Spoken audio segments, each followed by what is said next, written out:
Now, local news about local people. This is Newslink Indiana. Hello, thanks for joining us on NewsLinkIndiana.com for this Thursday, January 5th, 2006. I'm Sean O'Kee. An early morning fire claimed the lives of 2 people Thursday. Newslink Indiana's Laura Warfield now on the search for answers.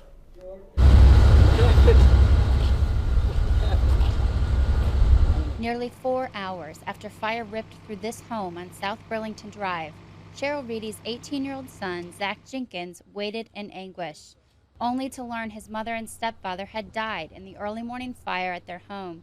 Firefighters found Cheryl and Brian Reedy, both 47, near the doors. One outside bedroom door towards the front door, the other one towards the back door, who it appears at this time were in the positions that looked like they were trying to escape from the house. A passing bus driver saw the flames around 5:15 and called 911. When firefighters arrived, the home was fully engulfed in flames. The fire has basically burnt a hole in the floor, on the first floor, up through the walls, into the attic area, through the ceiling, and out the roof. Alan Henderson knew the family well. She was a pretty big animal lover. She had a lot of pets and took care of animals that other people didn't want and that kind of thing. My son and her were real close. I mean, he's pretty tore up about it. He's a 5-year-old little boy, and she was always real good to him. In Muncie, Laura Warfield, Newslink, Indiana.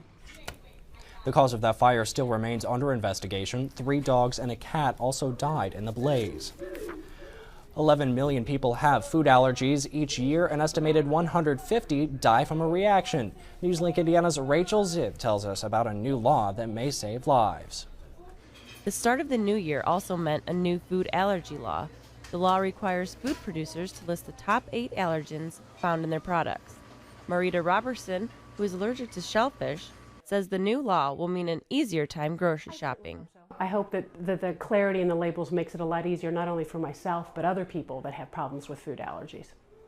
Allergists hope the new requirements will cut down on the amount of accidental allergy attacks. I think it's very nice to label it with milk instead of this might contain something, eggs, soy, peanut, etc.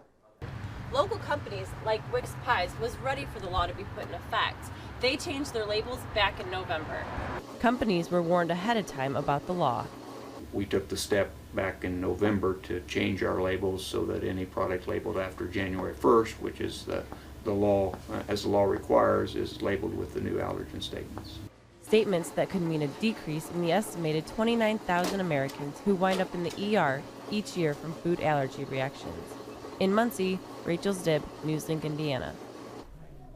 A local casket company in Lynn is going under. As Newslink Indiana's Melissa Delahanty tells us, it's a move that will have a big impact on the community. York Casket Company's national decision to downsize means nearly 100 people who work at the York plant in Lynn will lose their jobs. With only 1,200 people living in Lynn, funeral director Kyle Good says the job reduction will affect more than just the employees. The impact, I think, is more going to be on our community and the loss of the amount of jobs. And the size of our community, close to 100 jobs, that's going to be an impact. City Council member Sharon Absher is sad to see the business close. You know, that's a lot of people's bread and butter. You know, you hate to see that, lose that. Area funeral homes like Goods will also be affected. When the Lynn plant closes their doors, local funeral homes like Thomas will have to get their York caskets from other locations. The plant is scheduled to close in 60 days. Negotiations with the company could begin next week. In Lynn, Melissa Delahanty, Newslink, Indiana. Company officials at the York Casket Company declined to comment on this story. And layoffs at an Anderson manufacturing plant won't be as bad as initially expected. According to union officials, Guide Corporation will lay off 62 production workers next week, which is less than the original plan. The company let go more than twice that number last year. Guide Corp produces lighting components and plastic body parts for General Motors. The laid-off workers will receive benefits equaling about 95% of their take-home pay until their contract expires in 2009. It's been 1 year since an ice storm blanketed east central Indiana. Newslink Indiana's Jennifer Fike now on a memory of a time that is still vivid for many. January 5th, 2005, Delaware County was hit by a storm that was anything but typical. The memory of that storm, now simply known as the ice storm, is still live. No water, no lights, no heat, no anything. Many awoke that morning not knowing what actually had happened. How bizarre it was when we woke up the next day to see everything just looking like crystal glass. Almost every home and business was left in the dark. It was only 5 months ago that branches like this one here were dismantled from the ice storm, and the community was still trying to clean them up. However, now the branches are clear, and the community, as well as the trees, are ready to handle another winter. Oh boy, are we ready. We have really been very excited around here because it really pushed us into action. In Delaware County, Jennifer Fike, Newslink, Indiana. And in that year since the ice storm, we've seen some pretty outrageous weather, but recently nothing too serious. In fact, we've seen some high temperatures for this time of year. Exactly. We've definitely been above normal for this time of year. So the conditions haven't been the same as they were last year. Thank goodness we're not expecting any type of ice storm to reoccur anytime soon. But here are some facts that happened on January 5th of last year. This ice storm hit central Indiana, north of Indy, all the way from Lafayette east to Muncie. Over 180,000 people were without power for over a week due to the ice cover on the trees and down power lines. Most of Muncie residents were, in effect, without power throughout the storm. Tonight, temperatures will be cold enough for ice, definitely, but we are not expecting any throughout the overnight tonight. Low of 24 in Muncie, 25 in Indianapolis, Lafayette, South Bend, so very normal and average temperatures for this time of year. We're getting back into that winter season again. As you can see, we have a cold front to our north here that will be moving out of the area tonight and bringing behind it a trough. This trough is going to move into the area tonight and into tomorrow, bringing us some cloudy conditions and a possibility for some flurries throughout the day tomorrow. That chance is very low because of the weak trough, but we will get into that in the 5-day forecast. Tomorrow we're expecting highs of mid to lower 30s throughout central Indiana, 31 in Muncie, Lafayette, and Indianapolis. We're expecting 32 in Bloomington, 36 in Louisville, Kentucky. So very average temperatures once again.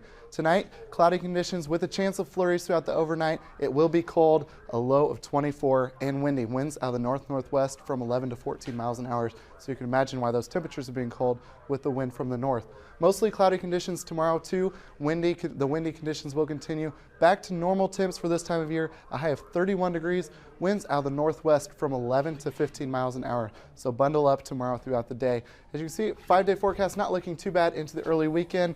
We're expecting high on Friday of 31. As I just said, so mostly cloudy conditions. We will expect to see the sun into late afternoon tomorrow evening and mostly sunny conditions on Saturday. So no precipitation expected until a slight chance on Sunday once again. So we're looking towards a decent weekend. Still cool, but we should expect that for beginning of January. Just mostly clouds and pretty steady temperatures for the next week or so. Exactly. Pretty normal conditions. All right, thanks, Joe. Cheerleading injuries have doubled in the past 13 years, according to a study in the Pediatrics Journal. As Newslink Indiana's Hillary Brown tells us, an area squad works hard to not add to those numbers. It's a record Ball State cheerleading coach Wendy Richards is proud of. In the 15 years she's coached the squad, there have been no serious injuries. You just got to have your people qualified and know what they can do, but freak accidents happen just like in any other sport. Muncie Central athletic trainer Kevin Beach says the recent increase in cheerleading injuries could be the result of young athletes wanting to perform complex skills they see at cheer competitions.